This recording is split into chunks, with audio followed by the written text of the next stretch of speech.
a sua experiência no chão da quebrada e tudo que você vivenciou no sistema socioeducativo contribuiu para que você escolhesse especializar-se na área criminal? Mas aí ela fala, tem que defender um cara que roubou. Então tem aquele preconceito ainda de achar que você tá defendendo um ladrão, Sim. um homicida. Então a pessoa fala, pô, não quero. Elas podem olhar para você e ver você como um defensor de vagabundo. Que está na sua testa, né? Esses estigmas, né? Ah, defende vagabundo e tal. Para essas pessoas, o que você diria para elas?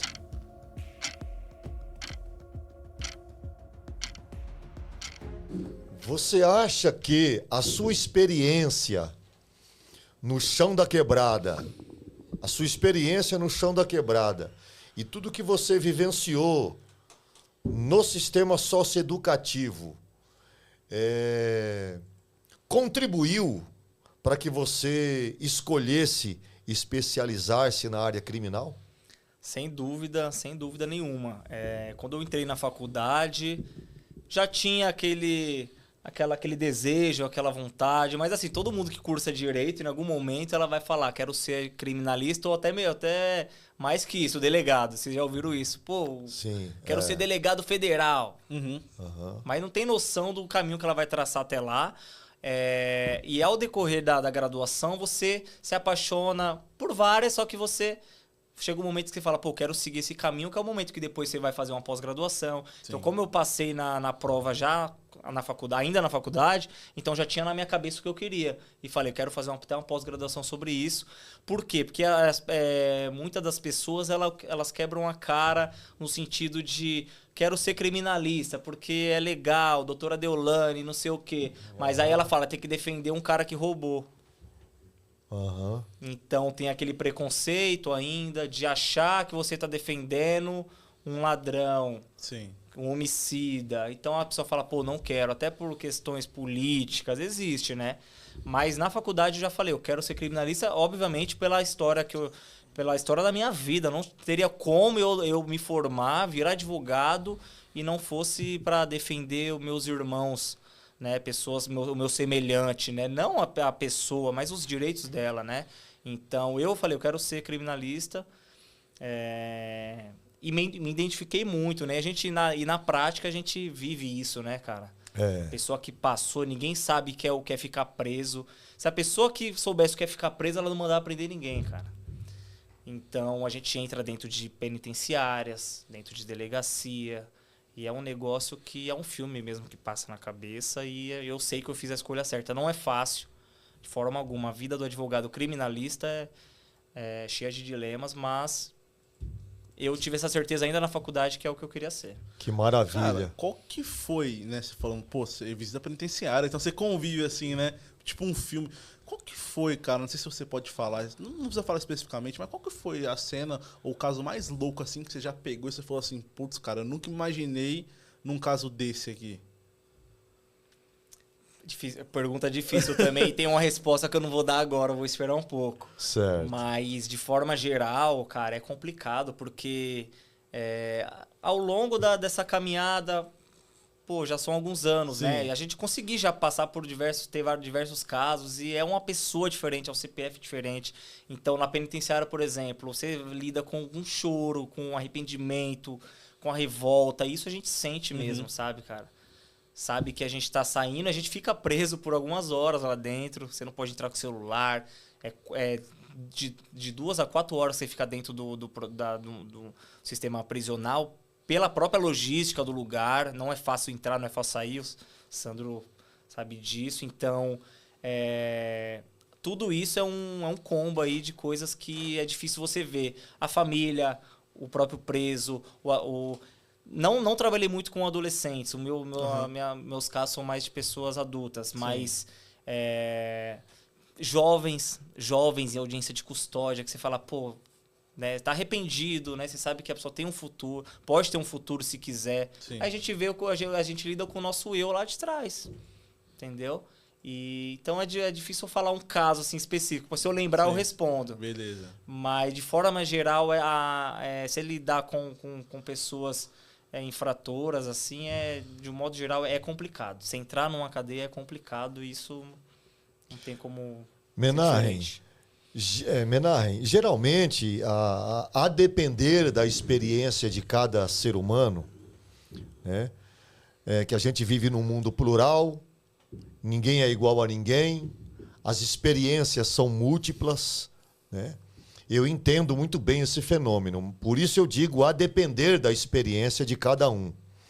Mas existem pessoas que, movidas inclusive por experiências negativas, com alguém que cometeu ato infracional ou um crime contra elas,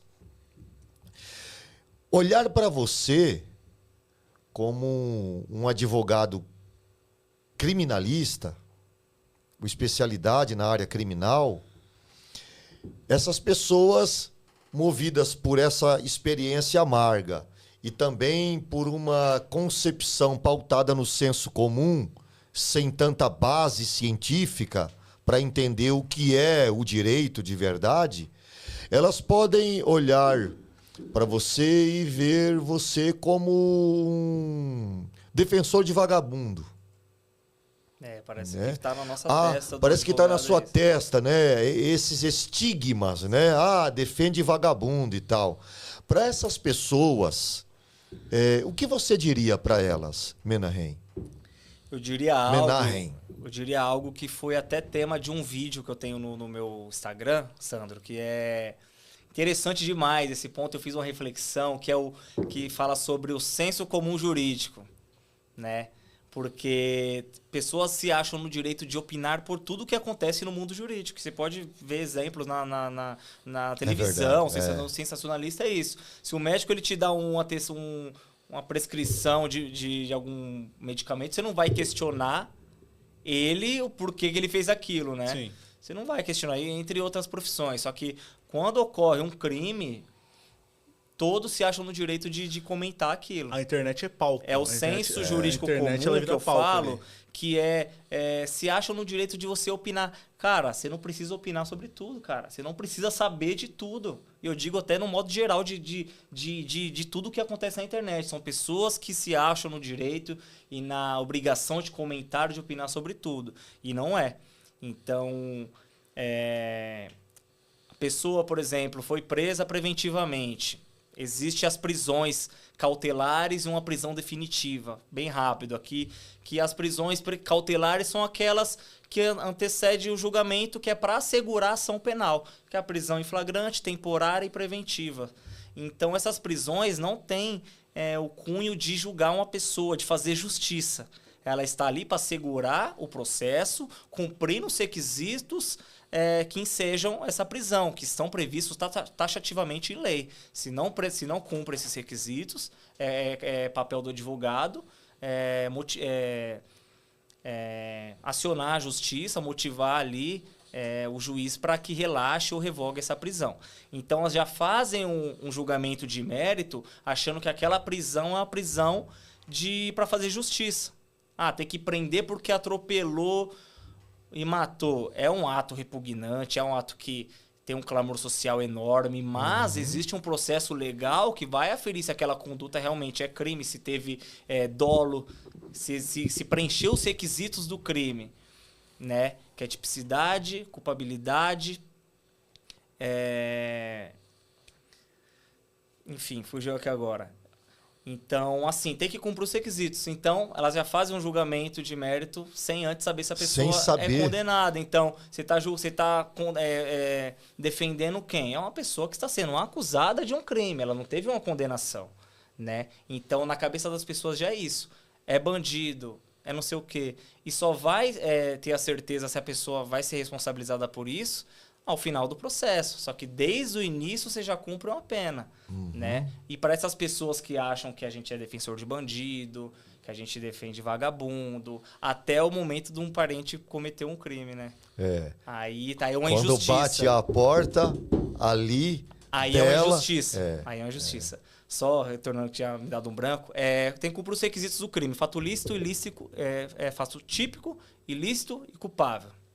Se não tiver esses 3 elementos, não é considerado crime. Então, para preencher tudo isso, muitas das vezes depende de um processo legal para chegar a essa conclusão. Então, não é defensor de bandido, de vagabundo, porque até para condenar precisa do advogado, senão não existe processo. Então, resumidamente é isso. Até o momento de acontecer com um familiar ou um parente, somos defensores de bandido. Quando é com a nossa família, aí é uma injustiça, aí é um coitado, aí é onde que não tem que ficar preso. Então, isso não existe, pessoal. Isso não existe. E essa sua fala fortalece mais ainda uma hipótese que eu tenho, que é o seguinte, Guilherme Assem. As pessoas, elas tentam absolutizar uma ideia, cristalizá-la como verdade irredutível a partir da experiência delas. Ou seja, o Menahem é defensor de vagabundo, de pilantra, até que ela tenha uma experiência contrária a tudo aquilo que ela sempre defendeu. Né? Aí ela muda, né? Por isso que eu usei a expressão, Menahem, senso comum. Porque as pessoas é isso mesmo, né? Elas não têm base, elas não se debruçaram sobre o fenômeno, não esgotaram todas as possibilidades, não têm o mínimo de ideia do que significa a cientificidade que está por detrás da linguagem jurídica e sai dando opinião assim, como se fosse uma verdade absoluta, né? E eu olho para um Menahem e eu fico imaginando o tanto que esse homem aqui teve que estudar para saber o que sabe, para poder ser um defensor. Né? Não é brincadeira. Estuda anos e anos, aí vem os advogados de Instagram. Ou então até é um problema que é difícil solucionar, mas é a realidade. Até o próprio cliente já chega com a tese pronta, doutor, tem que fazer isso e aquilo. Calma, o processo depende de diversos fatores, igual eu vinha falando. É um jogo processual que existe suas partes e as peças que precisam ser mexidas com base em táticas que alcançarão uma estratégia que é o resultado final. Então, não é simples, né? Não é de forma genérica, é caso a caso, são pessoas que estão ali, né? E o que prevalece é um princípio da... É muito referencial teórico. É muita coisa. É muito referencial teórico. Presunção da inocência. Presunção da inocência é o que rege um dos princípios principais do Código Penal. Então, até que haja uma sentença condenatória transitada em julgado, ninguém é culpado. Sim. Então, pegando o gancho, Sandro, que tremendo. Você falou do... Só acontece... Quando acontece com a gente, aí muda, né? A gente vê muito isso na questão da fé também, né? Não acredito, mas quando acontece, opa... Aí mudou o jogo. Aí a pessoa muda. Então, tipo assim, é quando bate na porta mesmo. Quando bate na porta, quando bate na porta. Vai se socorrer, né? É mesmo. Pô, tem pessoas aí que falam, cara, não sei o que, eu quero o fim da polícia militar. E tipo assim, né? A gente sabe que tem muita injustiça acontecendo. Complexo, né? É muito difícil. Acontece muita injustiça, sim. Mas, a quem você recorre, né? A quem que vai recorrer? Né? Então, tipo assim, é muito louco, né? Muito complexo. Eu vejo da mesma maneira do que você tenha falado. Eu percebi na fala do Dr. Menahem que toda essa fala dele, até respondendo aquela pergunta lá do porquê ele escolheu essa especialidade, criar a área criminal. Sim. Eu percebi que há também uma espécie de argumento jurídico que nasceu a partir da sua própria dor. Eu não quero pagar de psicólogo aqui, principalmente psicólogo forense, que eu não sei de nada disso, mas eu senti isso, né, em você, Menahem, como se o seu argumento jurídico Ele também, porque assim, eu vi um neurocientista uma vez dizendo num podcast que ele tem uma hipótese de que antes de um juiz estar diante de um caso, ele primeiro tem que fazer terapia, para ele se limpar o máximo possível da tal da subjetividade, né? E que ninguém escapa dela, né? Ninguém é neutro. O Menahem também não é neutro. Eu vou falar sobre isso também. Né? O Menahem não é neutro. Né? E a sociedade precisa de um Menahem no chão social. Precisa. Sim, né? Eu já precisei do Menahem. Você já precisou do Menahem. Literalmente. Né? Ambos foram beneficiados pelo brilhantismo do trabalho desse grande advogado. Excelente. Agora sim, Menahem, essa sua fala, ela está sim, assim, hipoteticamente, pautada numa dor aí que você experimentou, vem de favela, vem de quebrada, vem de comunidade, não nasceu em berço de ouro, sabe o que é pobreza e venceu. Você está aqui hoje como mais que vencedor. Você gostaria de falar alguma coisa em cima disso? Com certeza. Por favor, Menahem. Tudo. Tem sim, eu não vou ficar em cima do muro, vou tentar ser um pouco específico, mas além da gente eu utilizar a minha dor com argumentos jurídicos, né, temos que estar amparado com argumentos judiciais sólidos dentro da lei, certo? Mas sem dúvida, a vivência, as feridas que nós temos, até eu acredito na psicologia, né? Você citou aí, a gente tem feridas, né? Quem já ficou trancado. Sim. A gente tem feridas, sim. E já utilizei disso. E uma das inspirações que eu tenho, porque quem assiste não vai dizer que vai saber que eu não estou mentindo, que eu posto que quando eu faço uma defesa criminal, eu preciso estar inspirado para descrever, né? Para fazer uma petição. Eu opto por isso, em buscar inspirações.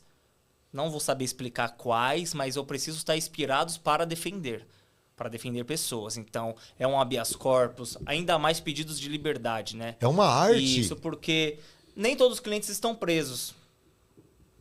Que teria que ser o normal, de pessoas responderem soltos, né? Mas não é assim. Então, tem muitas pessoas que respondem presos. Então, quando temos que fazer defesas de pessoas presas, é o momento que eu busco inspiração, porque aquela pessoa precisa, né, da gente, da arma que a gente tem para quebrar esses cadeados e fazer que a pessoa responda o processo de liberdade. Mais uma vez, não é aquela prisão definitiva ao final do processo, é uma prisão cautelar. Então, eu busco inspirações, vivências anteriores, e para mim colocar no papel ali, numa petição, eu busco feridas, sim, tento me colocar no lugar, né? E além disso, desses momentos que eu tenho que redigir uma petição, um habeas corpus, que é de extrema importância, esse remédio constitucional, também em momentos que a gente utiliza a nossa oralidade, que é aquele momento de campo, em que você está de frente com o juiz, com o promotor, e você tem seu momento ali para você fazer sua defesa. São coisas que é no improviso, cara. Você tem uma resposta de uma testemunha que você tem que indagar naquele momento, né? E aconteceu já uma das vezes com policiais que estão ali para fazer o papel deles, é importante, né? Mas tem que ser baseado na legalidade. Então, momentos que eu olhei, que tinha pessoas presas, inocentes, de falar qual é a estratégia que vocês utilizam para diferenciar um trabalhador, o inocente, de uma pessoa que realmente cometeu esse crime. Eu quero entender isso, né? Então, são coisas que a gente se exalta mesmo na hora de perguntar, de falar. Até tem que se segurar um pouco, mas com certeza são coisas que vêm de dentro de mim, de eu estar ali defendendo. Fantástico. E também, independente do crime, pode ser um crime de maior relevância ou não, uma custódia, uma audiência de custódia, né, que você trata com um menino ali com 20 gramas de maconha, no qual você tem que expor ali por o juiz coisas que eles não sabem. Então, o juiz está ali para julgar, mas ele tem o seu e tem mais 50 processos ali. Então, No você dia. tem que trazer isso. Na Barra Funda são mais de 200 custodiados por dia, se eu não estiver enganado. Mas são pessoas que passam para o juiz aferir se a prisão é necessária ou não. Então, imagina, eles não sabem o que está acontecendo. O juiz tem uma visão superficial ali, de Então, dentro do gabinete. Então, a gente traz coisas que são subjetivos. Sim. Pô, esse moleque, coisas que já aconteceu mesmo. Pô, esse moleque tá estudando e a mãe dele foi na escola fazer a matrícula dele. Falou para mim, você tem esse documento? Arruma para mim. Esse documento que você foi lá na escola, uma semana antes. Tá aqui. O moleque quer estudar. O moleque quer mudar. Então, são coisas que eu me ponho realmente no lugar. E nesse caso, ganha a liberdade dele. Tá estudando? Sim. Vai estudar mesmo? Então você vai ter essa oportunidade de responder o processo em liberdade. E doutor, você falou um negócio aqui que eu fiquei muito interessado. Fantástico, Menar. E quero saber, tipo assim, as experiências que você teve. É muita pessoa que vai presa e que realmente é inocente? Você já viu muitos casos assim dentro da sua carreira? Muitos não. É difícil a gente falar, porque igual eu antecipei aqui, o princípio principal é a presunção de inocência. Então, assim, cara,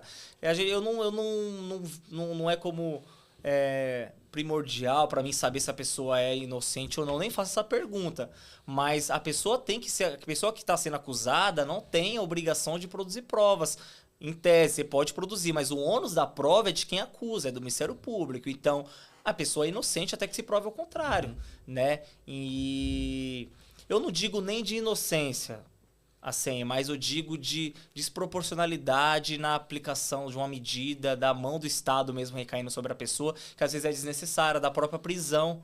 Então, o Brasil está inflado de pessoas presas preventivas. Não é aquela pessoa que foi condenada, não. Pessoas que estão respondendo, né? No Brasil tem, salvo o melhor juízo, uma pesquisa que eu vi tinha 400 mil vagas dentro da prisão, né? De vagas prisional. E tinha quase 700 mil pessoas. Então, o déficit de quase 300 mil pessoas a mais. Então, você entendeu? diria Então, não digo... Tem pessoas inocentes? Tem. Vou falar mais à frente, mas prisões desnecessárias. O Estado devia se preocupar com crimes mais graves, porque não sei se vocês sabiam, mas a polícia consegue reprimir apenas 1% dos crimes que é praticados, velho. Entendeu? Então, essa pequena porcentagem tem que ser feita com crimes que realmente são relevantes, entendeu? Né? Você diria que a superlotação que nós enfrentamos nos presídios do Brasil hoje seria por conta dessa prisão preventiva e precoce, né? Essa prisão precoce? Com certeza. Foi alvo de uma DPF 347, que é a arguição de descumprimento constitucional fundamental. A arguição de descumprimento fundamental é uma DPF que é um remédio constitucional, que chega direto no STF para tratar de algo que está sendo inconstitucional. E a prisão ela é inconstitucional. A prisão ela é uma fábrica de ilegalismo. E isso não vem de agora, vem do século XIX para trás, de quando foi inventada a prisão, né? Sim. Então, são ilegalismo, cara. Ilegalismo. É um telefone, é o tráfico, é o sexo utilizado de forma irregular. Isso existe, entendeu? Então, essa é a prisão. Então, respondendo o que você falou, a gente se depara com muitas prisões que a gente acha que não são necessárias, sim. Né? Que a pessoa tem o dever o direito de responder em liberdade. Uhum. Pô, dando um exemplo aqui, o Bolsonaro está sendo acusado.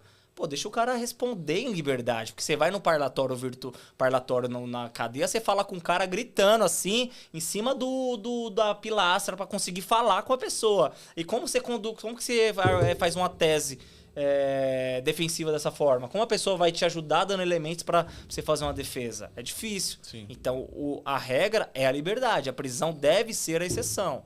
Não é o que a gente vê no Brasil. A superlotação, com certeza, é um problema constitucional. Faz parte desse fenômeno, Sim. Menahem, você acha que o sistema ele ouve com coerência, pegando um gancho nessa sua fala, embora a sua resposta já seja subentendida, mas talvez possa surgir uma antítese aí. Você acha que o sistema ele ouve como deveria ser ouvido o moleque da quebrada? Realmente são pontos da minha fala anterior que já meio que responde. Eu acho que entra na questão do dever do ECA, né? Que é falho, infelizmente. Acho que até respondendo, eu gostaria de falar sobre o que você disse sobre do juiz, né, da imparcialidade, né, que deve ter do juiz, né, eu vou colocar o juiz como Estado nesse momento. Então é complicado achar que vai ter essa imparcialidade. Por quê? Porque o menor da quebrada tá ali e o juiz é ser humano, meu. O juiz é ser humano. Então você acha que aquele ser humano é perfeito ao ponto de julgar com imparcialidade um processo? Tem um autor, não me recordo qual agora, mas ele fala que se o juiz fosse perfeito ao ponto de julgar com imparcialidade, ele tinha que julgar em Marte, algo nesse sentido, bem... Sim. Né? Então, assim... Irônico, né? Ele usou da linguagem irônica. Então, assim, até um gancho no que eu já havia dito sobre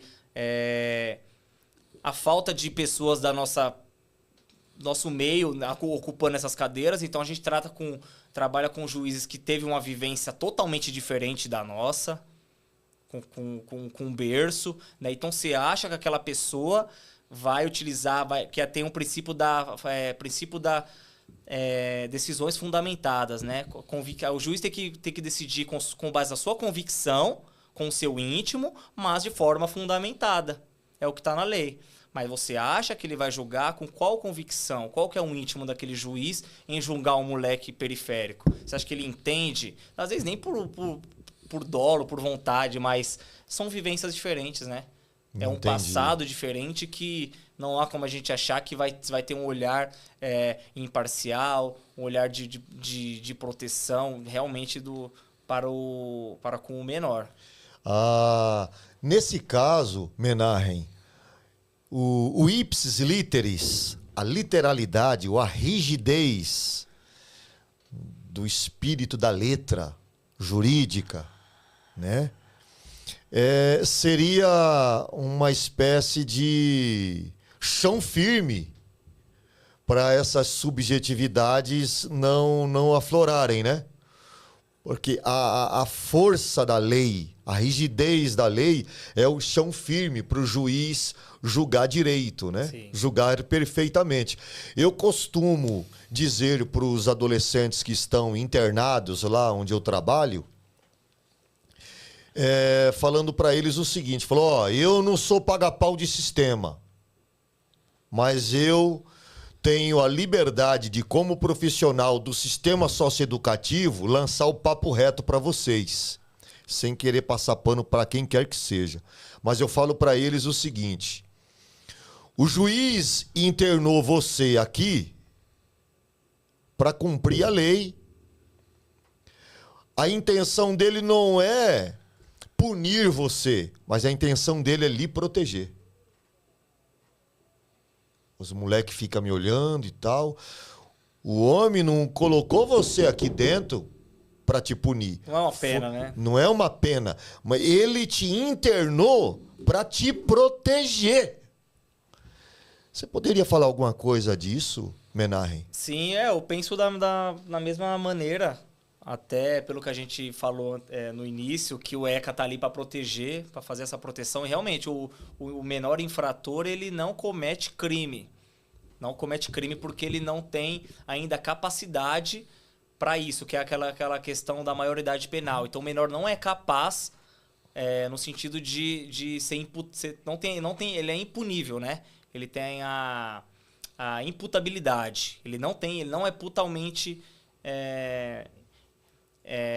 capaz para responder por um crime. Então, o menor imputável é aplicado uma medida socioeducativa, que o nome próprio já diz, no qual ele está ali para ser protegido e não como uma punição. Então, ali é o Estado tentando ressocializar, vou utilizar essa palavra, mas de fato não é uma punição retributiva, né? Então, eu acho que o mais perto que a gente está de um sistema regenerativo, Sim. prisional, Aham. né? Porque o maior de idade, ele tem a retribuição, né? O sistema misto prisional hoje em dia é retributivo, né? É repressivo e falam que é regenerativo. Mas aí há opiniões em contrário. Aliás, a minha. Ô Menahem, ó que interessante, assim, fazendo até um link com a ideia da subjetividade e o chão firme, a literalidade da lei, né, no caso do ECA. Deve ser muito louco, né, essa experiência humana para um juiz, porque imagine só que se ele teve uma experiência amarga de ter um dia tomado uma coronhada de um menor de idade, um exemplo. Tomou a coronhada, abriu o supercílio, Desceu melado. Como é que vai ser o julgamento desse? Foi assaltado, foi roubado. Quer dizer, esse camarada teve essa experiência, esse ente social que é o juiz, teve essa experiência amarga. E na hora que ele vai olhar para um menor infrator, ele ter que cumprir a lei e falar não para a subjetividade dele, olha, deve ser um negócio muito louco, né? Né? Aí nesse caso, né, Menahem, a lei, ela é boa e talvez seja daí... A teoria é maravilhosa. E talvez seja daí aquela imagem simbólica de uma mulher com a venda nos olhos, né? Sim. É tipo assim... A justiça é cega. Eu não quero saber de subjetividade, eu não quero saber Classe se é meu social, pai, classe social, se é meu pai, se é minha mãe, quem for. Eu tô aqui para fazer o que a lei pede. É uma linha tênue para o juiz caminhar, né? Não somente para o juiz, acredito que também para um advogado, no seu caso o defensor, caminhar pautado entre a lei e a subjetividade, né? Você já teve alguma experiência nesse sentido?